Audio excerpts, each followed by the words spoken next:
একটি জরুরি অপারেশনে তাড়াহুড়ো করে এক ডাক্তারকে হাসপাতালে ডেকে পাঠানো হলো। সে ত্বরিত গতিতে হাসপাতালে পৌঁছে গেল। হাসপাতালে ঢুকেই সে নিজেকে দ্রুত প্রস্তুত করে নিল সার্জারির জন্য। এরপর সার্জারির ব্লকে গিয়ে সে দেখল রোগীটি একটি ছোট্ট ছেলে, পাশে তার বাবা পায়চারি করছে ডাক্তারের অপেক্ষায়। ডাক্তারকে দেখা মাত্র লোকটি চেঁচিয়ে উঠল, আপনার আসতে এত দেরি লাগে? দায়িত্ববোধ বলতে কিছু আছে আপনার? আপনি জানেন আমার ছেলে এখানে কতটা শোচনীয় অবস্থায় আছে?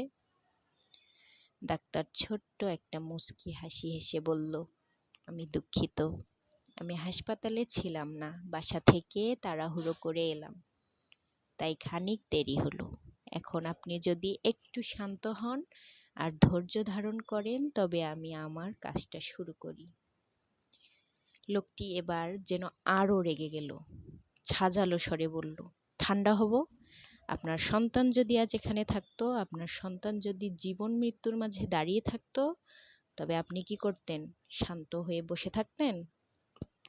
ডাক্তার আবার হাসলেন আর বললেন, আমি বলবো পবিত্র গ্রন্থে বলা হয়েছে মাটি থেকেই আমাদের সৃষ্টি আর মাটিতেই আমরা মিশে যাব। ডাক্তার কাউকে দীর্ঘ জীবন দান করতে পারেন না। আপনি আপনার সন্তানের জন্য প্রার্থনা করতে থাকুন, আমরা সর্বোচ্চ চেষ্টা করব। লোকটি পুনরায় রাগান্বিত স্বরে বলল, অন্যকে উপদেশ দেয়া খুবই সহজ, আপনার এমন পরিস্থিতি হলে বুঝতেন। এরপর ডাক্তার সার্জারির রুমে চলে গেল। 2 ঘন্টার মতো সময় লাগলো। সবশেষে হাসি মুখে ডাক্তার বের হয়ে এসে আবার হাসি মুখে রোগীর বাবার কাছে এলেন আর বললেন, আলহামদুলিল্লাহ, অপারেশন সফল হয়েছে। এরপর উত্তরের অপেক্ষা না করেই ডাক্তার আবার বলে উঠলেন, আপনার কোনো প্রশ্ন থাকলে নার্সকে জিজ্ঞেস করুন। এই কথা বলেই হাসি মুখে সালাম জানিয়ে তিনি চলে গেলেন।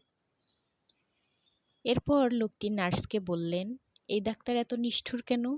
তিনি কি আর কিছুক্ষণ এখানে থাকতে পারতেন না? আমি ওনাকে আমার সন্তানের ব্যাপারে আরো কিছু জিজ্ঞেস করতাম। তখন নার্স জানালেন, ডাক্তার সাহেবের একমাত্র ছেলে আজ সকালে রোড অ্যাক্সিডেন্টে মারা গিয়েছে।